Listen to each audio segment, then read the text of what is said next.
Hi friends, welcome to వని వంటిల్లు. ఈ రోజు మనం ఎప్పుడూ చేసుకునే పులిహార లాగా కాకుండా గోంగూరతో ఎలా పులిహార తయారు చేసుకోవాలో చూద్దాం. ఇది పిల్లల లంచ్ బాక్స్ లోకి మనం ఈజీగా ప్రిపేర్ చేసి పెట్టుకోవచ్చు. చాలా టేస్టీగా కూడా అనిపిస్తుంది.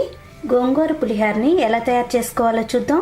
ఇట్లా ఒక కట్ట గోంగూర తీసుకుని శుభ్రంగా వాష్ చేసేసుకుని పక్కన పెట్టుకోండి. ఇప్పుడు స్టవ్ ఆన్ చేసుకుని ఒక ప్యాన్ పెట్టుకోండి. దానిలో 2 టేబుల్ స్పూన్లు శనగపప్పు, 1 టేబుల్ స్పూన్ ధనియాలు, 1/2 టీ స్పూన్ మెంతులు, 4 ఎండుమిరపకాయలు వేసి వేయించుకోండి. లో ఫ్లేమ్ లో మాడకుండా వేయించుకోవాలి. ఇలా వేగిన వాటిని ఒక మిక్సీ జార్ లో వేసుకోండి.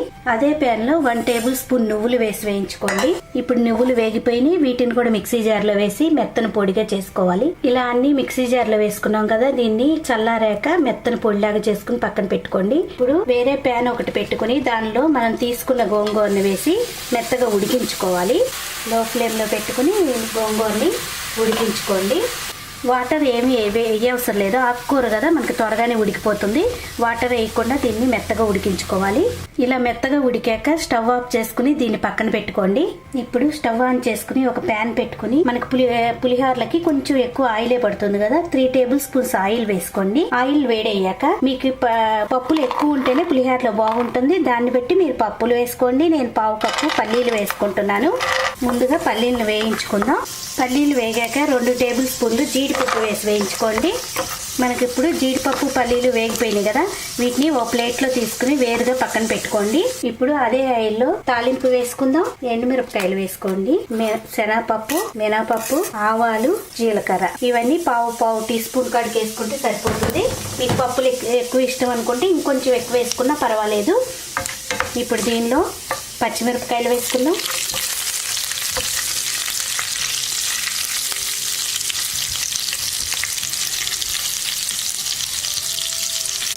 ఇలా తాలింపు వేగాక దీనిలో కరివేపాకు వేసుకుందాం. నేను కొద్దిగా ఇంగువ వేసుకుందాం.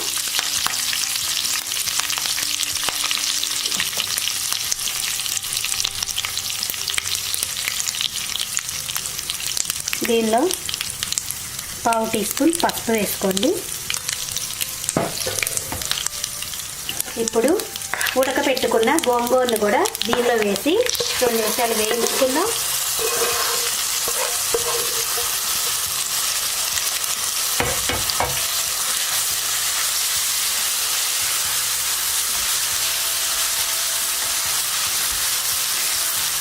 దీనిలో రుచికి తగినంత ఉప్పుని వేసుకుందాం.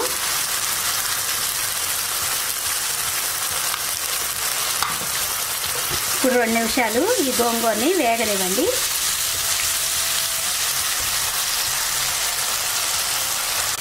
ఇలా 2 నిమిషాలు గోంగూర వేగాక మనం పొడి చేసి పెట్టుకున్న ఈ మసాలా పొడిని వేసుకుందాం.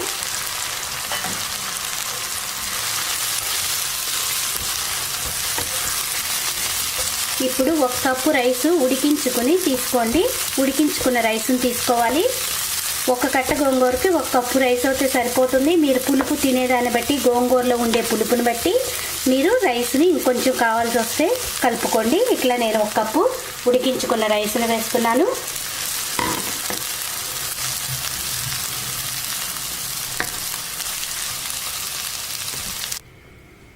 ఇలా అన్నమంతా గోంగూరకు పట్టేలా కలుపుకున్నాక ఇప్పుడు స్టవ్ ఆఫ్ చేసుకోండి. మనం వేయించుకున్న పల్లీలని ఇప్పుడు ఈ అన్నం మీద వేసుకుని కలుపుకోవాలి.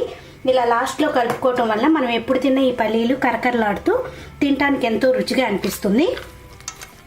ఇప్పుడు ఇలా కలుపుకున్నామంటే మనకి ఎంతో టేస్టీ అయిన గోంగూర పులిహార రెడీ అయిపోతుంది. మీరు ఇది పిల్లలకి లంచ్ బాక్స్లో చేసి ఇవ్వచ్చు. హెల్త్కి కూడా గోంగూర అనేది ఎంతో మంచిది.